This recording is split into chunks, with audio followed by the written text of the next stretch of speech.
Now to a medical condition that affects a lot more men than you might think. It's called gynecomastia, the enlargement of tissue in the male chest. And ABC's Andrea Canning has the story of one man who's determined to help others by sharing his experience. And Andrea, boy, this is such a difficult issue for so many to discuss.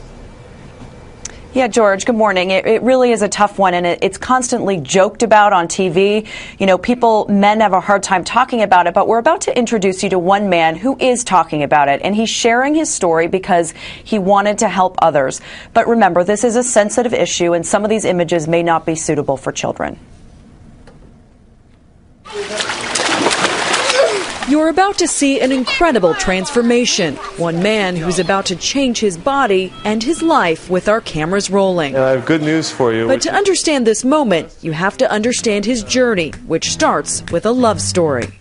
Kathy was 15. Eric was 17. He was a good-looking guy. And it was love at first sight. More than a decade later, when they crossed paths again, it was as if they'd never been apart. But something had changed for Eric. See, when I was in the military, 1994 is actually, I was in boot camp, and I felt like a lump underneath my nipple. Thankfully, a biopsy showed it wasn't cancer, but the problem got worse in his mid-20s. The right side started growing too, and they expanded themselves to their current condition, which now I'd probably say I'm at least an A cup. Eric has gynecomastia, a condition that causes male breast tissue to swell and take on a distinctly female shape. Some of the most common causes are side effects from medicine. Obesity is another one, hormonal imbalance, and then unspecified. A lot of the time we don't know what caused the gynecomastia. And it's more common than you might think. In fact, 30% of boys experience temporary swelling during puberty, but Eric's is permanent. How was it for you in the bedroom when you had to take your shirt off and things got a little intimate? I was afraid how she would react when she saw me like that, because, I mean, it had been 10 plus years since we had been together. Is she gonna just try to be nice to me and then run away screaming later? And what did you think when the shirt came off? I had 2 children. I had stretch marks at that point, too, that I was concerned about showing him. Actually, that made me feel better to see that, okay, nobody's perfect. But I could see his discomfort with it, and it made me love him more. The high school sweethearts are now married with 3 beautiful girls, but Eric's struggle persists. She'd say something, "Oh, you look good," and I'd be like, "Yeah, right."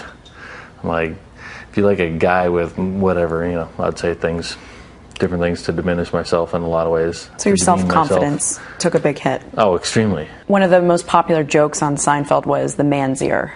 The bro. It's called the bro. Or the man's ear. Yeah, but I prefer the bro. I like man's ear. Too close to home in a lot of ways. Stuff like that is like...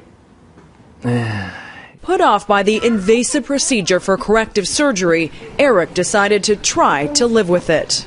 Every single day, everything I do, I think about it. He doesn't even feel comfortable swimming shirtless with his kids in his own pool. So this spring, when Eric heard about a new, less invasive surgical procedure, he went to the Sano Bello Clinic for cosmetic surgery to check it out. After establishing that Eric has a healthy diet and exercise regime, Dr. Rollins determines that Eric is a good candidate. I'm pressing the reset button on his chest. Sooner the better is the way I looked at it. And Kathy is eager to see him shed his self-consciousness. That's what I'm looking forward to changing, to get him happy again. I'm not unhappy. I'm just not happy with my own skin, we'll say. The surgery takes about 3 hours, and Eric is wide awake the whole time. Dr. Rollins uses the latest liposuction technology, followed by a laser to make the tissue smooth. It's kind of like using really fine sandpaper before you finish some woodwork. I'm already happy. GMA tracks Eric's gradual recovery for 2.5 months. When I catch up with him, the difference is remarkable. She likes the water. How has life changed for you now? I feel by far better than I ever did. He went to the beach on our trip and took off his shirt, and he was playing with the kids in the water, and that was something I never thought I'd see him do. No shirt, no worries. And now he's getting sunburnt backs because it hasn't been exposed to the sun for so long. Do you think he looks sexier now?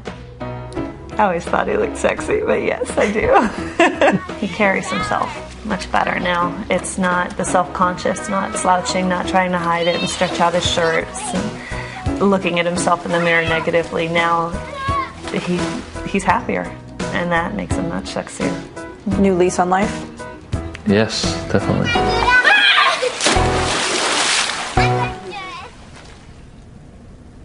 And Eric's condition is actually different from what you would see in overweight men. He has a hormonal imbalance, so he's now taking testosterone injections to keep this condition away. And George, he is expected to get even flatter, hopefully over the next year as the swelling continues to go down. And it's so impressive to see them both dealing with this in such a healthy, open way. It really was. I was really impressed with his wife, how accepting she was, and she made him feel so good about himself even when he didn't feel like he should. So it shows you, too, that men have body images as well. We always think of women, but it's men, too. No, it's true. And of course, you're going to have a lot more of this interview tonight on Nightline. So thanks for coming in this morning.